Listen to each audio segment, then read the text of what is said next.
Hello. Welcome to the audiovisual translation of the BBI report. I am grateful for you having taken your time to come listen to this audiovisual report. This marks the beginning of Chapter 1 of 12 of the report and Annex 1, 2 and 3.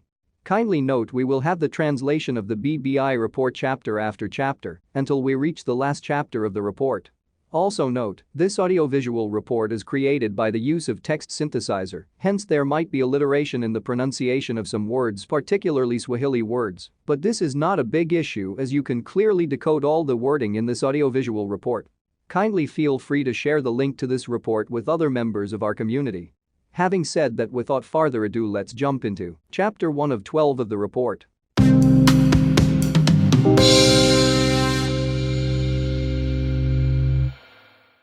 Reading the BBI report. 1. The task force proposes that this report be read, as much as possible, in its entirety. The more we examine the challenges Kenya is facing, the more interconnected they appeared. While there is considerable interest in the more political recommendations the task force is making, we strongly believe that reading them in isolation from the rest of the report will detract from their successful application. For this reason, we have chosen to append the major recommendations at the end of every chapter rather than summarizing them at the beginning of this report. More detailed recommendations for the government, civil institutions, and individuals charged with implementation are to be found in table form in the appendices. 2. The task force offers this advisory report in humility and deep gratitude for the thousands of Kenyans who shared their considered and constructive views with us. We are grateful for the millions more people who have enthusiastically embraced BBI as part of a historic opportunity to effect lasting positive change in our country. We are also profoundly conscious of the magnitude of the task we were set and our momentous opportunity to communicate Kenyans' insights and knowledge clearly and as concisely as possible. This report encapsulates the core concerns we heard from Kenyan citizens in their thousands and many experts, leaders, and representatives of civil, business, religious, academic, and political institutions. We pray that as many Kenyans as possible will read this report, taking note of its spirit as much as its letter, and treating it as an opportunity to begin the journey we must undertake together to build a united and prosperous Kenya.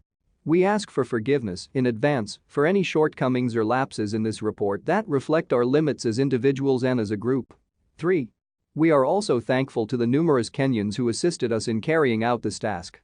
From our secretariat and researchers, we got willing effort and confidentiality. Thank you.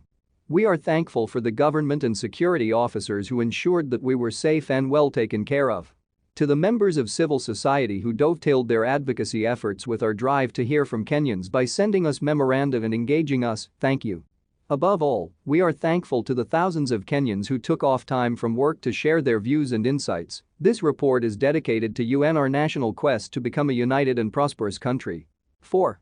The March 2018 handshake between His Excellency President Uhuru Kenyatta and the Right Honorable Raila Odinga was a historic moment in sealing a bipartisan accord to build national unity and work together to face some of the most daunting challenges the country faces.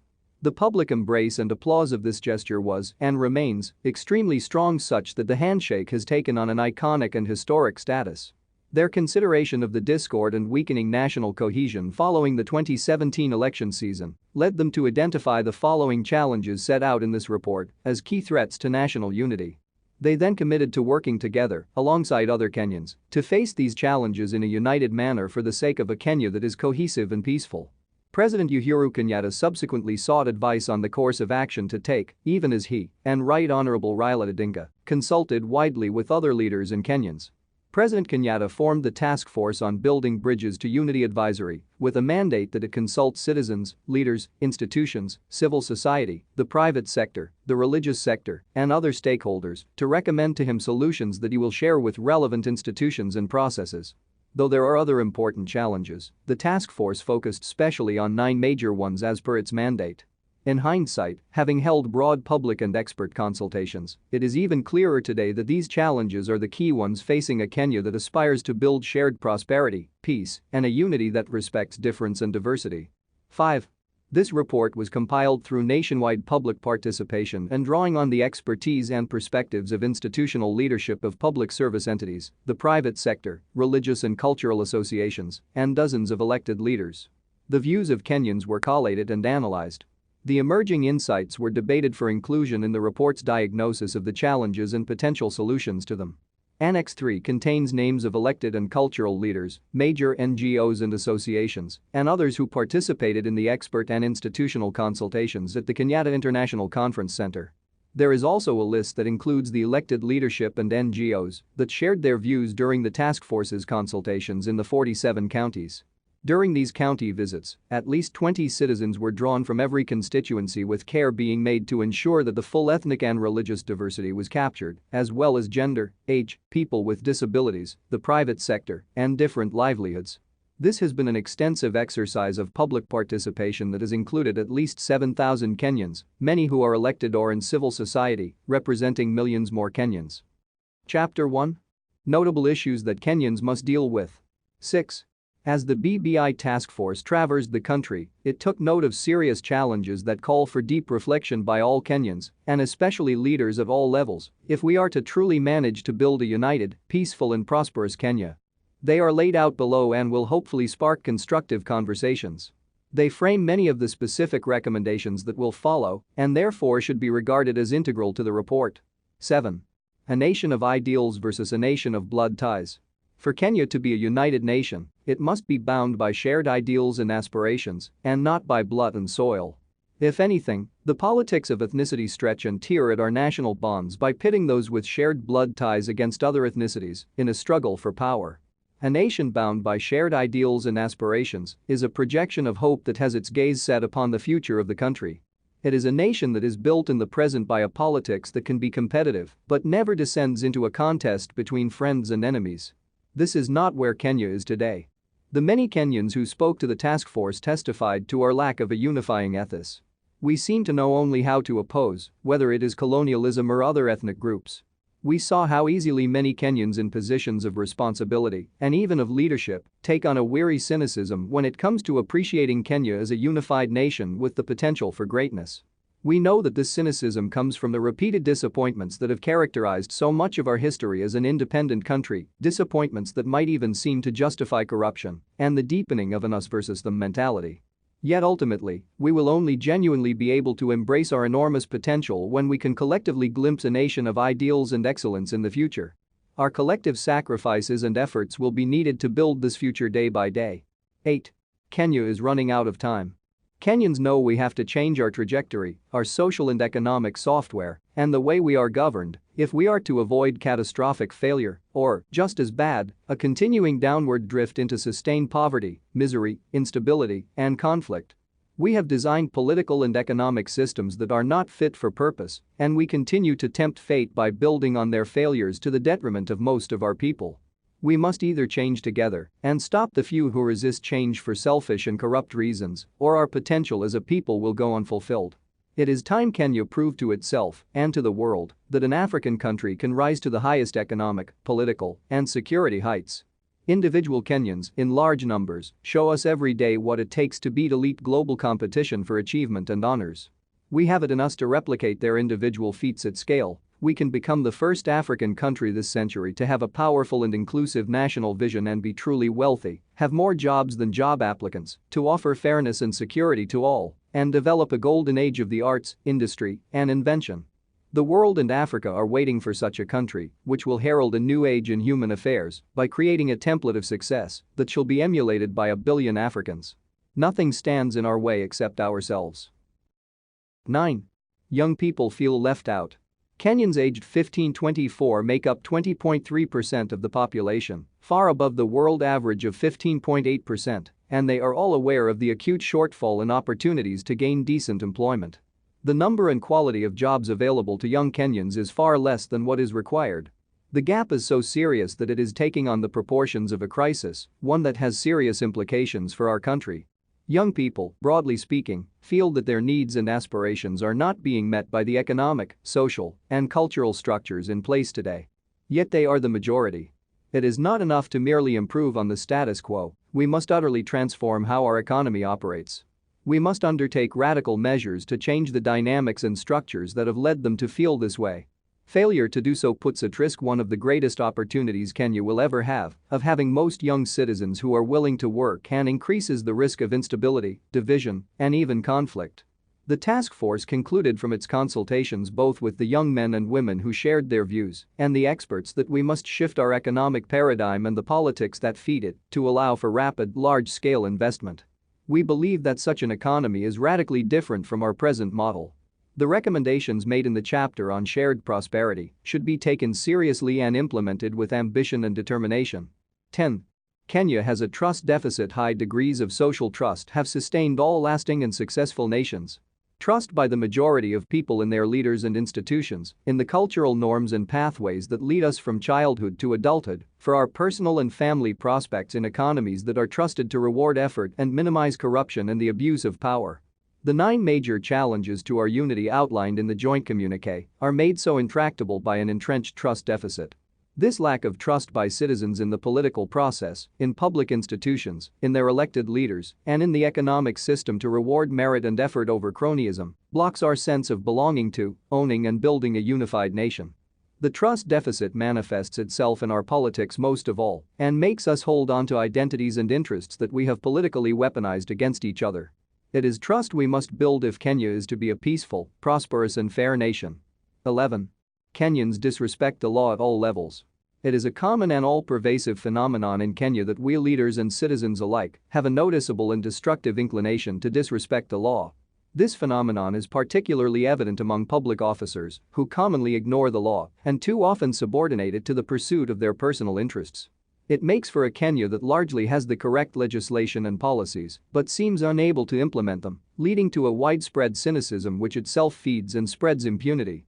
If there is a single action that would greatly change Kenya, it is that those public officers who refuse to implement laws or to properly discharge duties placed on them by law or disobey court orders should be appropriately punished. Just as dangerous as impunity is the shaping of the law by special interests that use it to reshape, in their favor, competition in our economy, how regulations are designed and implemented, and even how budgeting and use of public resources are undertaken.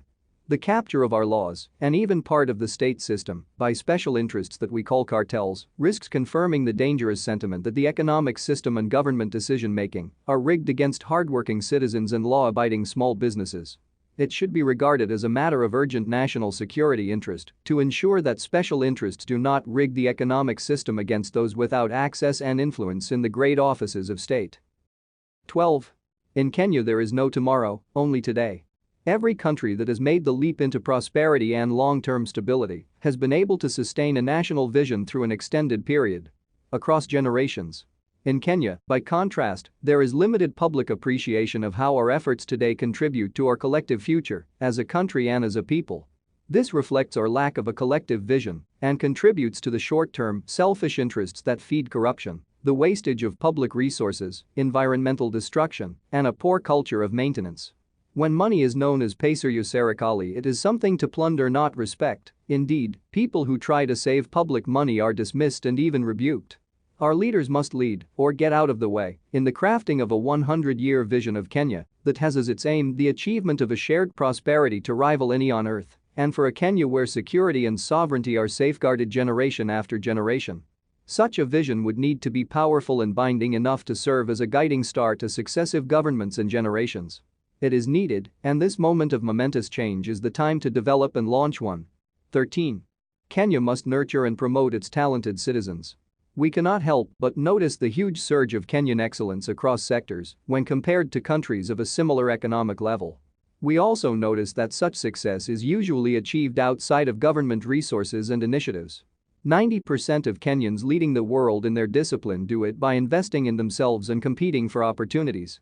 One has only to think of our athletes like Eliud Kipchoge and Brigid Kosgei and the team that represented us at the 2019 World Athletics Championships in Doha, or the students from Strathmore University who recently won a moot court competition in world trade law against some of the best law schools in the world. Witness, too, the passion and selflessness that drove Peter Tabichi to win the Global Teacher Prize 2019. The World Giving Index, conducted by a global polling firm on behalf of a major charity, looked at how people in more than 125 countries have given their time and money to causes that they care about in the last 10 years. It found that Kenya is Africa's most generous country, the 11th in the world overall, and the second most improved. All this shows that Kenyans are making progress and the world is noticing. But meanwhile, they must contend with more than 40 regulatory agencies, badly spent government resources that rarely invest in their efforts, and policies that seek to control Kenyans rather than freeing them up. Yet it is the Kenyans with courage, ambition, and great ideas who are going to build the efforts across all sectors that lift our country and provide opportunities for millions of others. All government policy must be examined for its positive or negative effect on individual Kenyans and small businesses that are not powerful and connected. We should be unleashing our full potential and not getting in its way. 14. The Kenyan family is in crisis and we are suffering a failure of parentage. In all the areas that the task force visited to consult with citizens, there was a common concern regarding the indiscipline of children. Parents accepted responsibility for how families are turning out, and many felt that they had failed in their duty to guide and instruct effectively. They noted the breakdown in traditional forms of authority in the raising of children, the despair that was leading to elevated levels of depression and suicide among young people, the prevalence of domestic violence, and the occurrence of child abuse and incest. The fact that most of the population is young makes it imperative that as a nation, we undertake a major effort to strengthen parenting skills in a way that blends tradition and the needs of a dynamically changing Kenya. Each home, family, community, religious organization, and school should develop a system to build parenting skills, which include the protection of children from abuse for all new parents, so that they know how to properly instruct, correct, rebuke, and support their children. So important is this mission that we believe that the President, as the constitutional symbol of national unity, should annually report on the state of the family during the annual State of the Nation address to the joint houses of Parliament. 15. We must bake a bigger national cake. The task force noted from its discussions with Kenyans that political ideas regarding prosperity dwell mostly on sharing rather than creating. Our national anthem states that plenty be found within our borders, and indeed there is a strong impression that Kenya is a wealthy country with plenty for all, if only it were shared. Yet the truth is a grimmer one. Kenya may have found its way to the lower middle income tier globally, but we are a relatively poor country, with some of the lowest GDP per capita figures, scoring low on the Human Development Index, and with low to declining agricultural and industrial production. The mismatch between the size of our national economy and our personal and collective desires for material progress is dangerous. Into that gap can jump opportunistic politicians who do not care to explain the reality or to craft policies that really make a positive impact. The politics such figures feed on and propagate would divide Kenyans, driving down productivity even more as they introduce policies of redistribution and the overregulation of productive enterprises. We as a people must build an economy that is dominated by value creation and not value extraction. The latter, unfortunately, greatly characterizes our economy at present. Our value extraction economy is dominated by parasitic entities who always seek unfair advantages and try to escape from competition, particularly from small and growing businesses. It utilizes tax avoidance schemes and offshore structures. It is an unaccountable free rider on public resources and public goods. It privatizes profit while seeking bailouts from the public for its losses. It is singularly focused on debt and financialization and capturing the poorest in schemes that initially promise financial inclusion but have become sophisticated Shylock schemes, and it often uses fraud, cronyism, and even violence to capture state institutions, policies, and processes. 16. We have confused value extraction with capitalism.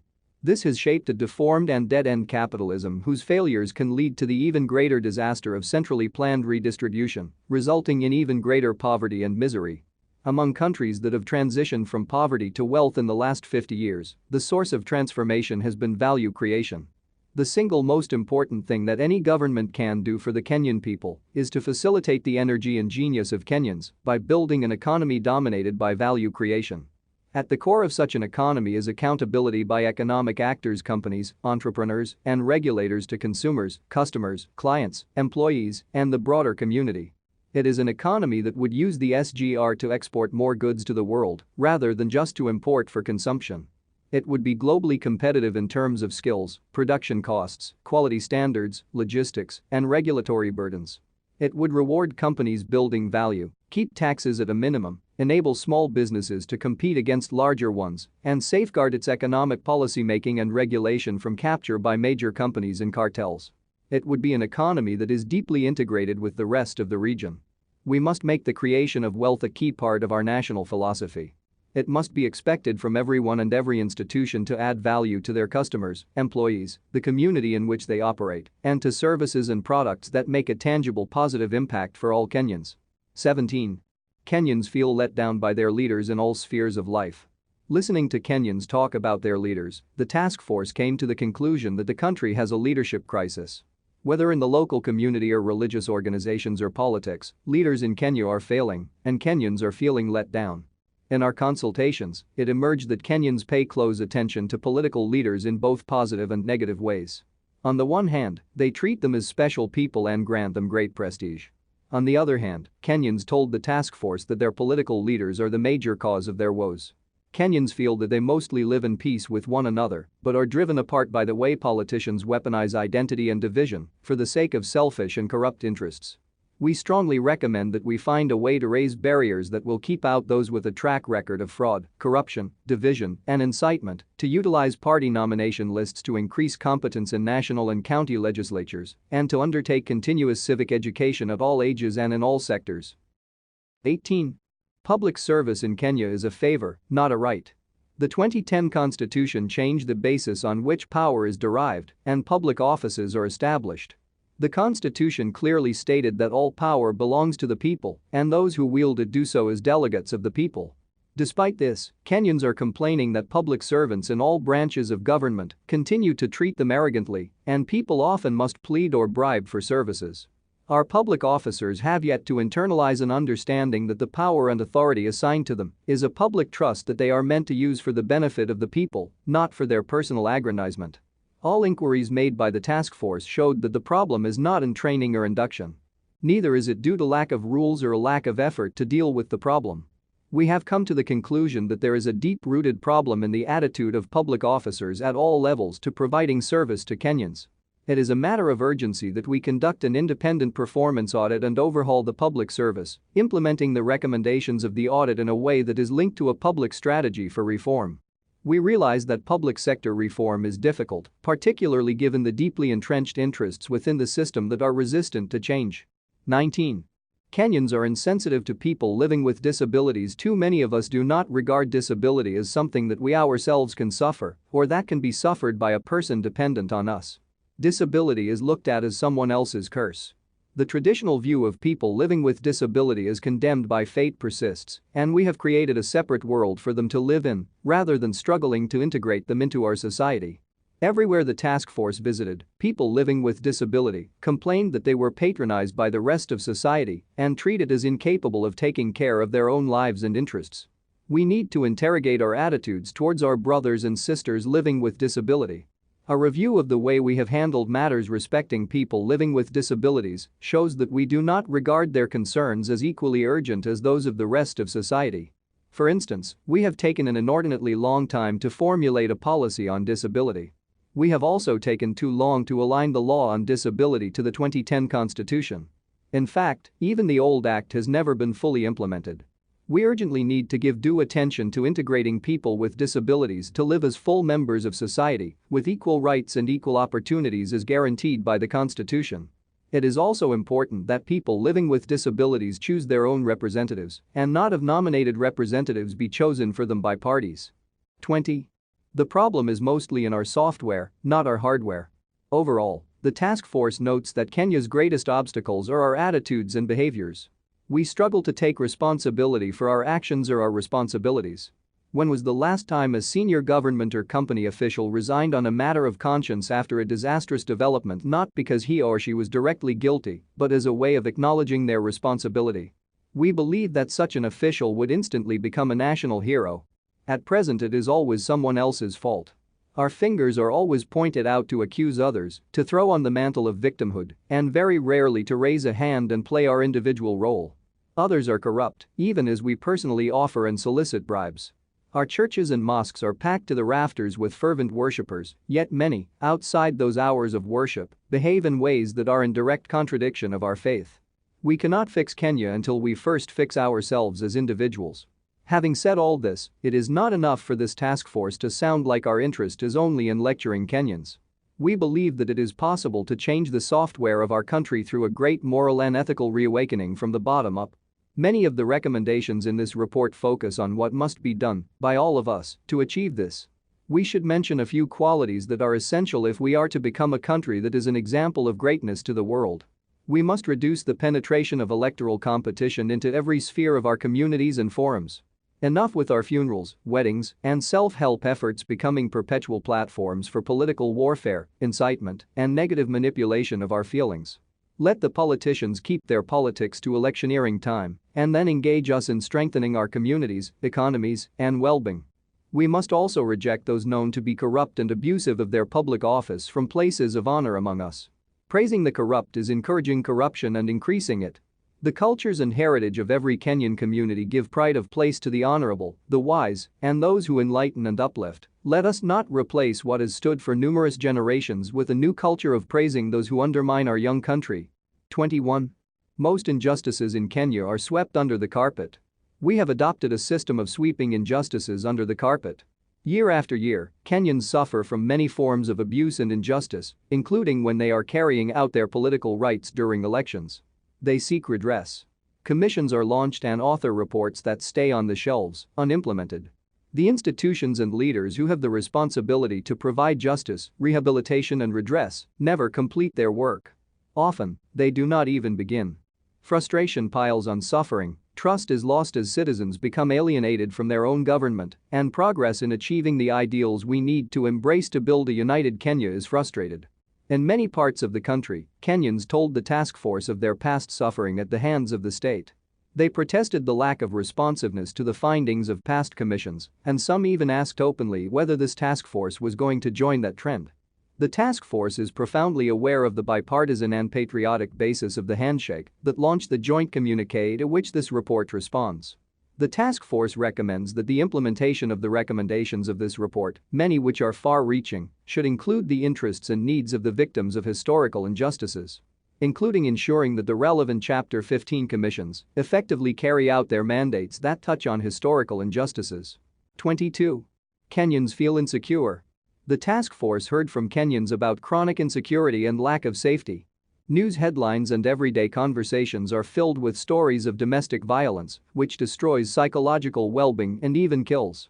Sexual abuse and violence are making the home and other protected spaces like schools, religious centers, and workplaces feel threatening and unwelcoming. Brutal criminals violently waylay Kenyans on country paths and break into their homes. Drug dealers induce promising young people into ruin. Radicalizers mix with our children in spaces that should be safe to induce them into becoming terrorist murderers. Food bought at enormous expense for our loved families makes us sick enough that we must use all our savings in search of medical care. In all these instances, the institutions that should prevent these harms and respond to them with justice, rehabilitation, and redress often underperform. Channels for victims reporting safely and without stigma or further exploitation are rare. The effect is an insecure people, unable to trust that citizenship grants a minimum guarantee of safety and security. It is imperative to shaping a united and prosperous future that the safety and security of all Kenyans should be the major preoccupation of all government efforts. Institutions that regulate food and drugs must have their mandates rationalized and their operations made more effective.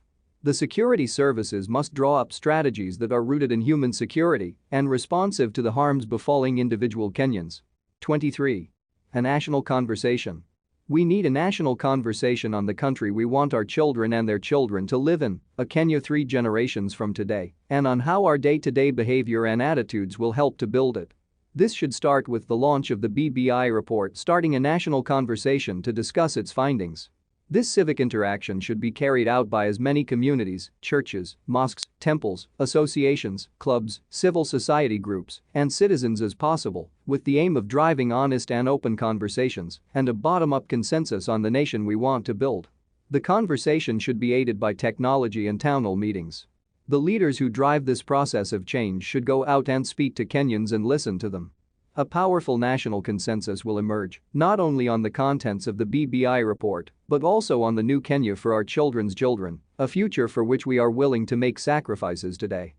22. Kenyans feel insecure. The task force heard from Kenyans about chronic insecurity and lack of safety. News headlines and everyday conversations are filled with stories of domestic violence, which destroys psychological well-being and even kills. Sexual abuse and violence are making the home and other protected spaces like schools, religious centers, and workplaces feel threatening and unwelcoming. Brutal criminals violently waylay Kenyans on country paths and break into their homes. Drug dealers induce promising young people into ruin. Radicalizers mix with our children in spaces that should be safe to induce them into becoming terrorist murderers. Food bought at enormous expense for our loved families makes us sick enough that we must use all our savings in search of medical care. In all these instances, the institutions that should prevent these harms and respond to them with justice, rehabilitation, and redress often underperform. Channels for victims reporting safely and without stigma or further exploitation are rare. The effect is an insecure people, unable to trust that citizenship grants a minimum guarantee of safety and security. It is imperative to shaping a united and prosperous future that the safety and security of all Kenyans should be the major preoccupation of all government efforts. Institutions that regulate food and drugs must have their mandates rationalized and their operations made more effective. The security services must draw up strategies that are rooted in human security and responsive to the harms befalling individual Kenyans. 23. A national conversation. We need a national conversation on the country we want our children and their children to live in, a Kenya 3 generations from today, and on how our day-to-day behavior and attitudes will help to build it. This should start with the launch of the BBI report, starting a national conversation to discuss its findings. This civic interaction should be carried out by as many communities, churches, mosques, temples, associations, clubs, civil society groups, and citizens as possible, with the aim of driving honest and open conversations and a bottom-up consensus on the nation we want to build. The conversation should be aided by technology and town hall meetings.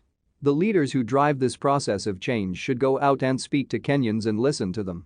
A powerful national consensus will emerge, not only on the contents of the BBI report, but also on the new Kenya for our children's children, a future for which we are willing to make sacrifices today.